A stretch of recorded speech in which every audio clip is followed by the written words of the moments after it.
అతని రాజకీయ జీవితం అంతా కూడా అబద్ధాలు చెప్పడంలోనే సరిపోతుంది. ఈ మరొక మారు కూడా నిన్నటి రోజు అతని పర్యటన కూడా కేవలం అబద్ధాలు అన్నీ కూడా మరొక మారు చెప్పడం, వెళ్ళిపోవడమే చెప్పినాడు.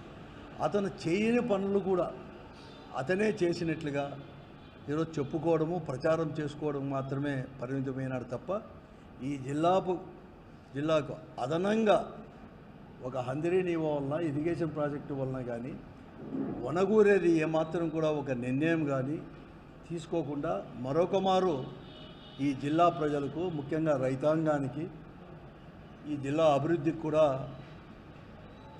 గట్టి దెబ్బ, అంటే ఒక ద్రోహం చేసిపోయినట్లు తప్ప మరొకటి కాదు అని చెప్పేసి కూడా మరొక మారు కూడా నిరూపించబడింది నిన్న పర్యటన కూడా.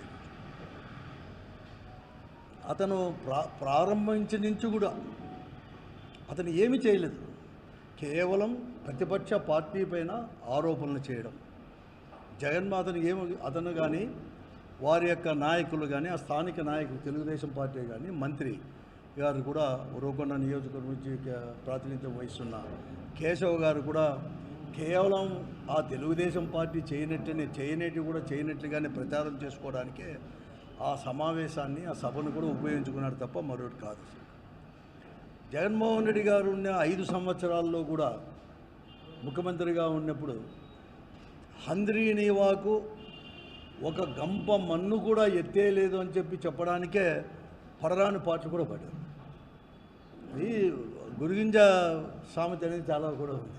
కానీ వారి కథ ఏమైనా చూసుకోవాల్సి పడింది. ఈరోజు ఈ కృష్ణా జలాలు అనేది చంద్రబాబు నాయుడు గారు చెప్పినట్టుగా ఏదో ఎన్టీ రామారావు గారు ఉన్నప్పుడే దాన్ని ప్రారంభించినట్టుగా, చంద్రబాబు నాయుడు గారు ఉన్నట్లే దాన్ని అంతా కూడా పనులు ప్రారంభించినట్టుగా ఈరోజు చెప్పుకొస్తూ పోయినాడు నిన్నంతా. కానీ ఇది కాదు. ఇది రాయలసీమ ప్రజల యొక్క కళ, పోరాటాలు.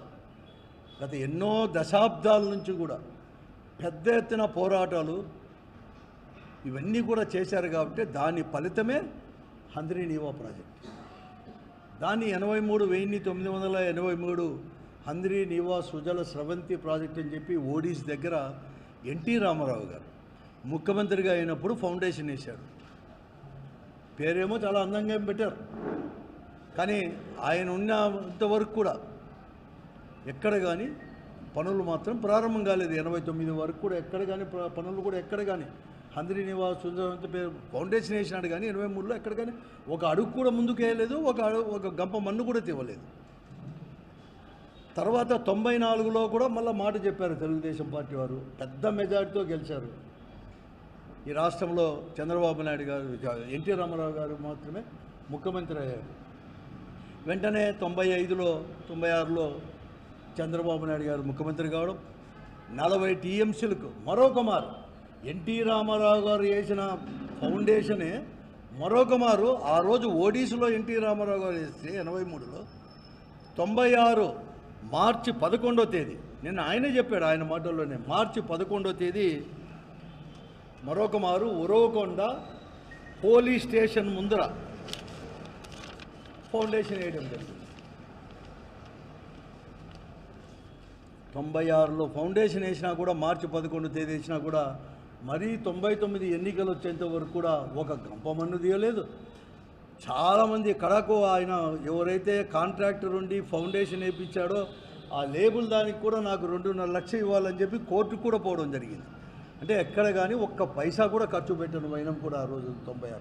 కానీ ప్రజలను మోసం చేయడానికి, మరొక మారు ఓట్లను తీసుకోవడానికి ఎవరైతే 40 టీఎంసీలకు ఉరవకొండ పోలీస్ స్టేషన్ ముందర పెద్ద సభ పెట్టి, ఆ రోజు పరిటాల రవి గారు మంత్రిగా ఉన్నారు. ఈ అనంతపురం నుంచి ప్రాతినిధ్యం వహిస్తున్న సిపిఐ పార్టీ తరపున రామకృష్ణ గారు అదే సభలో ఉన్నారు. కేశవ్ గారు కూడా ఆ రోజు మొట్టమొదటిగా శాసనసభ్యుడు అయిపోయి ఆయన ఉన్నాడు. 96లో ఆ రోజు మార్చి 11వ తేదీ ఫౌండేషన్ వేసినప్పుడు మేము కూడా ఆ రోజు అడిగేకపోయాం. మాకు కూడా పెద్ద ఎత్తున కూడా అవమానం కూడా చేసిన రోజు అది. 96 మార్చి 11వ తేదీ వారికి మతికి లేకపోవచ్చు, కానీ జిల్లా ప్రజలకు అందరికీ కూడా మతికి ఉంది.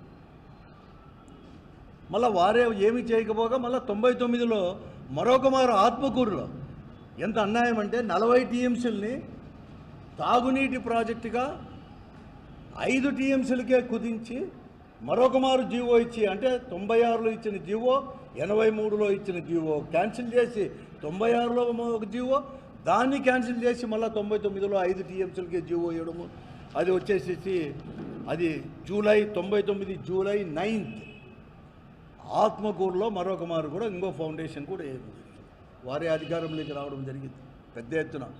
మరి కూడా అనంతపురం ప్రజలు మరొక మారు కూడా అన్ని సీట్లు కూడా వారికే, ఏదో ఒక 3 సీట్లు 4 సీట్లు తప్ప మిగతా అన్నీ కూడా వారికే కట్టబెట్టారు. 2 పార్లమెంటు సహా కూడా పెట్టారు.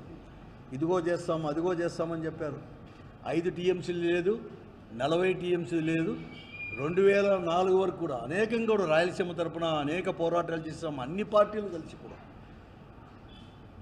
ఆ రోజు కాంగ్రెస్ పార్టీ కానీ రాజశేఖర గారి ఆధ్వర్యంలో, అలాగే కమ్యూనిస్ట్ పార్టీలు, పెద్ద పెద్ద సంఘాలు, మేధావులు అందరూ కూడా ఇర్రెస్పెక్టివ్ అందరూ కలిసి కూడా మళ్ళీ కూడా చేయాలి అని చెప్పేసి అన్నీ కూడా ఎక్కడ కానీ ఒక గంప మన్ను కూడా 1,00,000 రూపాయలు కూడా ఖర్చు పెట్టిన వైన కూడా లేదు. అంటే దాదాపుగా 10 సంవత్సరాలు చంద్రబాబు నాయుడు గారు ముఖ్యమంత్రి చేసిన 9.5 సంవత్సరాలు కూడా ఒక గంపకు కూడా ఖర్చు పెట్టిన వైనాన్ని కూడా ఈరోజు.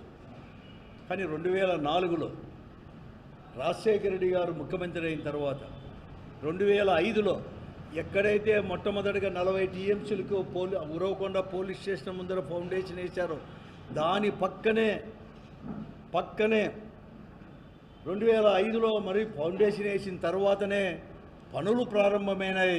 మాల్యాల దగ్గర నుంచి 12 పంపులతో కూడా తీసుకొని వచ్చేసి జీడిపల్లి వరకు ఫస్ట్ ఫేజ్ అని, రెండవ ఫేజ్ వచ్చేసి జీడిపల్లి నుంచి అక్కడి వరకు కూడా, అంటే దాదాపు కుప్పం వరకు, పొంగనూరు వరకు కూడా అని చెప్పేసి కూడా తీసుకొని రావడం పనులు కూడా చేయడము. 6,02,000 ఎకరాలకు నీటిని కూడా ఇవ్వాలని చెప్పి చెప్పడం, అలాగే తాగునీటికి కూడా ఇవన్నీ కూడా తీసుకొని రావడం, అన్నీ కూడా అడ్మినిస్ట్రేటివ్ శాంక్షన్ ఇచ్చి 2005లో పనులు కూడా ప్రారంభమైనాయి.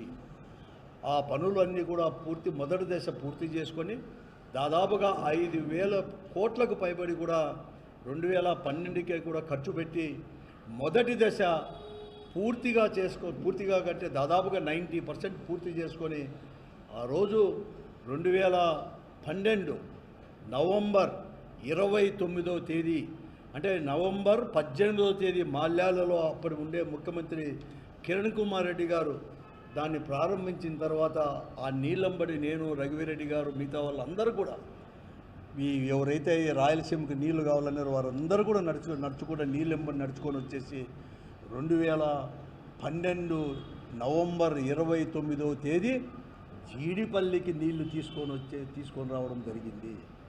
ఇది అందరి జగమెరిగిన సత్యం.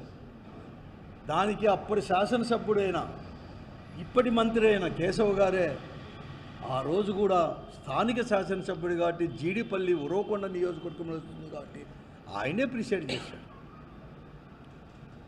నీళ్లు తీసుకొచ్చింది. కానీ వాళ్ళు ఏదైతే 2096లో ఫౌండేషన్ వేసినారో ఒక గంప మన్ను ఎత్తకపోతే 2005లో ఫౌండేషన్ రాజశేఖర్ చేసిన పని. ఇది సత్యం. దీన్ని మూసిపెట్టాలని, చరిత్రను వచ్చేసి బయటికి ప్రపంచానికి తెలియకూడదని చెప్పేసి ప్రజలను తప్పుదోవ పట్టించాలా అని చెప్పి నిన్న ప్రయత్నం చేసినాడు. దాన్ని మేము తీవ్రంగా కూడా ఖండిస్తున్నాం. ఇది మంచి పద్ధతి కాదు.